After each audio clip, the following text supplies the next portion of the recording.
അപ്പൊ തുടങ്ങാം. തുടങ്ങിക്കോ. ശ്രീ ഷാബു പ്രസാദ്, 3 സീറ്റുകളിൽ വിജയം എന്നുള്ളതാണ് ഇന്ന് BJPയെ സംബന്ധിച്ചിടത്തോളം ഏറ്റവും ആത്മാർത്ഥതയോടെ അഭിമാനിക്കാൻ കഴിയുന്ന ഒരു ഘടകം. യഥാർത്ഥത്തിലുള്ള പ്രതിപക്ഷ സ്വരം ഇനി BJPയുടേതായിരിക്കും എന്നുള്ളതാണ് കെ സുരേന്ദ്രന്റെ ഈ വിഷയത്തിലെ പ്രതികരണം. അങ്ങനെയാകുമോ? ഇല്ല, തീർച്ചയായിട്ടും. അതായത് ഈ ഇരു മുന്നണികളോടും കേരളത്തിലെ ഒരു രാഷ്ട്രീയം നമുക്കറിയാമല്ലോ. BJPക്ക് എന്തുകൊണ്ടാണ് ഇത്രയും കാലം 10-12 ശതമാനത്തിലധികം 16% വരെയൊക്കെ വോട്ടുണ്ടായിട്ടും നിയമസഭയിൽ പ്രാതിനിധ്യമില്ലാതെ പോയത് എന്നതിന് വളരെ ക്ലിയറാണ്. കാര്യം അതിശക്തമായ 2 മുന്നണികളുടെ ഇടയിൽ പോളറൈസ്ഡ് ചെയ്ത് നിൽക്കുന്ന ഒരു രാഷ്ട്രീയമാണ് ഇവിടെയുള്ളത്. അതുകൊണ്ടാണത്. അത് ഈ രണ്ട് മുന്നണികളുടെയും ഭാഗമാകാതെ ഒരു പൊളിറ്റിക്കൽ പാർട്ടിക്ക് ഇവിടെ എക്സിസ്റ്റ് ചെയ്യാൻ പോലും കഴിയില്ല. അങ്ങനെയുള്ള സിറ്റുവേഷനിൽ ഇത്ര ശക്തമായ രീതിയിൽ ഒരു anti Pinarayi, anti government, anti communist ഈ 3 തരംഗങ്ങളും കൂടെ ഒരുമിച്ച് ചേർന്ന അതിശക്തമായൊരു സുനാമിയാണ് ഇവിടെ സംഭവിച്ചത്. അതിനിടയിൽ ഇപ്പോൾ ഈ പറഞ്ഞ പോലെ കോൺഗ്രസ്സിന് വളരെ വിജയകരമായിട്ട് തന്നെ ന്യൂനപക്ഷ വോട്ടുകളുടെ കൺസോൾട്ടേഷനും അവർക്ക് ചെയ്യാൻ സാധിച്ചു. അത് അവരുടെ ഇലക്ഷൻ സ്ട്രാറ്റജി കറക്റ്റായിരുന്നു. അവർ അതിൻ്റെ അകത്ത് വളരെ സക്സസ് ആയി. അത് ഇത്രയും ഘടകങ്ങളുടെ ഇടയിൽ കൂടെ BJP 3 പേരെ വിജയിപ്പിച്ചെടുത്തു എന്ന് പറയുന്നത് ചെറിയ കാര്യമല്ല. അത്ര ശക്തമായിട്ടൊരു കാര്യം കേരളത്തിൻ്റെ പൊളിറ്റിക്സ് അതാണ്. എനിക്കെന്ത് വിഷമം? എനിക്കൊരു വിഷമമില്ല. അതുകൊണ്ട് തന്നെ അതും വിജയിച്ചു വന്നവരാരാണ്? വിജയിച്ചു വന്നവർ രാജീവ് ചന്ദ്രശേഖർ, വി മുരളീധരൻ, അതേപോലെ ഇവിടെ ചാത്തന്നൂരിൽ നിന്ന് വിജയിച്ചു വന്ന കാര്യം അവരൊക്കെ സീനിയറായിട്ടുള്ള ആൾക്കാരാണ്. അവർക്ക് ശക്തമായ രീതിയിൽ തന്നെ നിയമസഭയിൽ അവർക്ക് കിട്ടുന്ന അവസരത്തിൽ രാഷ്ട്രീയവും ജനങ്ങളുടെ ഇഷ്യൂവും വളരെ ശക്തമായി അഗ്രസീവായിട്ട് തന്നെ അവർക്ക് അവതരിപ്പിക്കാൻ കഴിയും. ഇവിടെ പിന്നെ വേറൊരു കാര്യമുണ്ട്. ഇവിടെ നമ്മളിപ്പോൾ ഈ തെരഞ്ഞെടുപ്പിൽ കണ്ടതാണ്. BJP ജയിക്കാൻ സാധ്യതയുണ്ട് എന്നുള്ള ആ ഘട്ടങ്ങളിൽ ഈ ഇരു മുന്നണികളും വളരെ ഓപ്പണായിട്ട് തന്നെ ഒത്തുകളിച്ചിട്ടുമുണ്ട്. മഞ്ചേശ്വരത്തും കാസർഗോഡും ഒക്കെ BJP പരാജയപ്പെട്ടതുകൊണ്ട് ഈ തെരഞ്ഞെടുപ്പിൽ പോലും ഞാൻ സത്യം പറയാം, ഈ തെരഞ്ഞെടുപ്പിൽ അങ്ങനെ ഒരു ക്രോസ് വോട്ടിംഗ് ഉണ്ടാകാൻ സാധ്യതയില്ല എന്ന് തന്നെയായിരുന്നു കരുതിയിരുന്നത്. കാരണം ഇരു മുന്നണികൾക്കും ജീവൻ മരണ പോരാട്ടമാണത്. പക്ഷേ ഈ തെരഞ്ഞെടുപ്പിൽ പോലും മഞ്ചേശ്വരത്തും കാസർഗോഡും CPM മുസ്ലിം ലീഗിന് വോട്ട് മറിച്ച് കൊടുക്കുന്ന കാഴ്ച നമ്മൾ കണ്ടാണ്. അവരുടെ ഡേറ്റ പരിശോധിച്ച് കഴിഞ്ഞാൽ അവർ കോമൺ സെൻസ് കൊണ്ട് മനസ്സിലാക്കാൻ പറയും. നന്നായിട്ടുണ്ട്. ഇത്രയധികം പ്രതികൂല സാഹചര്യത്തിൽ സീനിയറായിട്ടുള്ള ഇമേജുള്ള പ്രതിച്ഛായയുള്ള 3 പേരാണ് നിയമസഭയിലെത്തുന്നത്.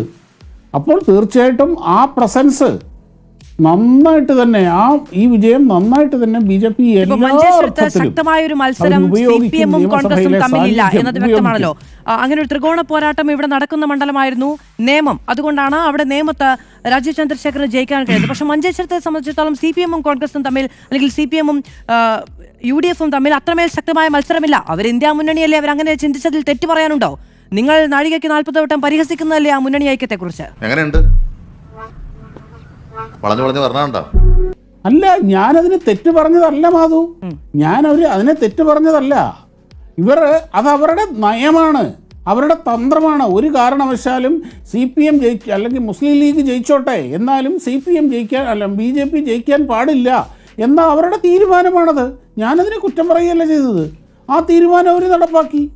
ഞാൻ പറഞ്ഞത് BJP ഈ തരത്തിലുള്ള പ്രതികൂല സാഹചര്യങ്ങളെ അതിജീവിച്ചുകൊണ്ടാണ് ഈ 3 സീറ്റുകളിൽ വിജയിച്ചത് എന്ന് പറഞ്ഞു എന്നുള്ളതേ ഉള്ളൂ. എല്ലാ കാര്യങ്ങളും ഇവിടെ BJPക്കെതിരാണ്. ഇവിടുത്തെ സാമൂഹ്യാവസ്ഥ, ഇവിടുത്തെ രാഷ്ട്രീയ കാലാവസ്ഥ, മാധ്യമങ്ങളുടെ സമീപനം എല്ലാം BJPക്കെതിരാണ്. ഇവിടെ എല്ലാം BJPക്ക് അനുകൂലമായ ഒരു ഘടകം പോലും ഇല്ല. എന്നിട്ടും ആ അവസ്ഥയിലും BJP ജയിച്ചു എന്നുള്ളത് 3 സീറ്റിൽ ജയിച്ചു എന്നുള്ളത് 5 സീറ്റിലെങ്കിലും ജയിക്കേണ്ടതായിരുന്നു. ജയിച്ചു എന്നുള്ളിടത്താണ് അവിടെ അതിൻ്റെ ആ വിജയത്തിൻ്റെ തിളക്കം ഇരിക്കുന്നത്. മാധു,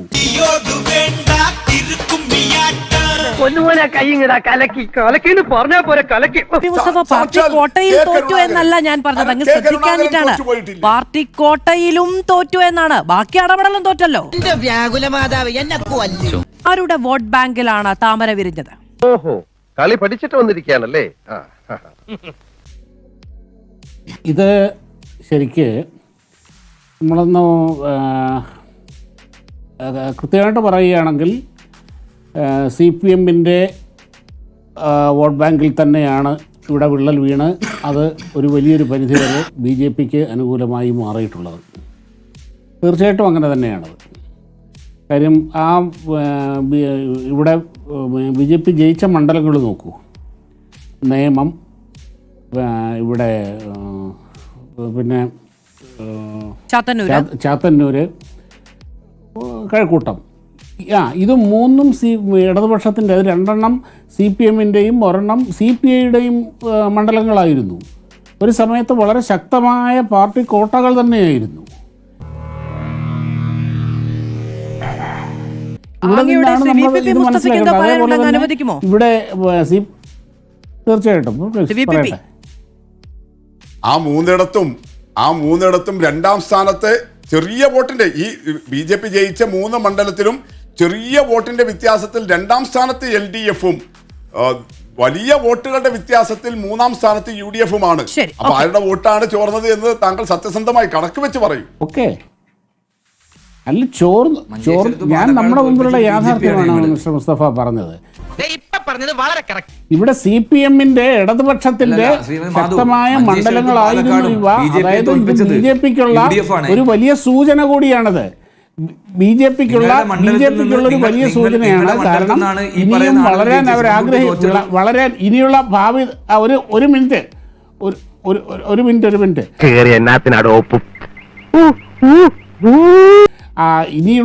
ഇനി വരും തെരഞ്ഞെടുപ്പുകളിൽ BJP കൂടുതൽ ഫോക്കസ് ചെയ്യുന്നതും ഈ CPM-ൻ്റെ കാര്യം CPM ഈ തെരഞ്ഞെടുപ്പിനെ ഞാൻ കമ്പയർ ചെയ്യുന്നത് മാധു 2011 മമതാ ബാനർജിയുടെ വിജയമുണ്ടല്ലോ ഇവിടുത്തെ ബംഗാളിൽ സംഭവിച്ചത്.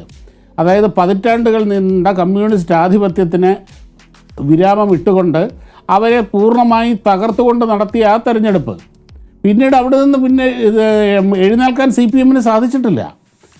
ഇതും ഏതാണ്ട് അതുപോലെയാണ്. കാര്യം പാർട്ടി കോട്ടകളാണ് തകർന്നു വീഴേണ്ടത്. CPM ഇതിനു മുമ്പും വലിയ തോൽവി അവർ നേരിട്ടിട്ടുണ്ട്. 2001-ലും 1977-ലുമൊക്കെ വൻ തോൽവി അവർക്ക് നേരിടേണ്ടി വന്നിട്ടുണ്ട്. പക്ഷേ അപ്പോഴും അവരുടെ ഈ പാർട്ടി കോട്ടകളുണ്ടല്ലോ, ഇത് സുരക്ഷിതമായിരുന്നു. ഇന്ത്യയിലെ തന്നെ CPM-ൻ്റെ ഈ ചില രാമായണത്തിലൊക്കെ പറയുമല്ലോ, ചില രാക്ഷസന്മാർ, ഞാൻ രാക്ഷസൻ ഉദ്ദേശിച്ച അങ്ങനെ പറഞ്ഞല്ല, ഒരു അലങ്കാരിയോട് പറഞ്ഞ ആ രാക്ഷസൻ്റെ ജീവൻ കാട്ടിലുള്ള ഏതോ ഒരു മരത്തിൻ്റെ പൊത്തിലെ വെച്ചിരിക്കുകയാണ്, അതിൽ നിന്നെടുക്കാതെ ആ രാക്ഷസനെ കൊല്ലാൻ സാധിക്കില്ല എന്ന് പറഞ്ഞ പോലെ ഇവിടെ ഇന്ത്യയിലെ CPM-ൻ്റെ ജീവൻ എന്ന് പറയുന്നത് കണ്ണൂർ ജില്ലയിലെ പാർട്ടി കോട്ടകളാണ്. ആ കോട്ടകളാണ് തകർന്നത്. അതുകൊണ്ട് തന്നെ നമുക്ക് CPM-ന് ഈ ഒരു തകർച്ച തിരിച്ചു വരാൻ കഴിയുമോ എന്ന് നമുക്ക് സംശയമാണ്. സൂപ്പർ.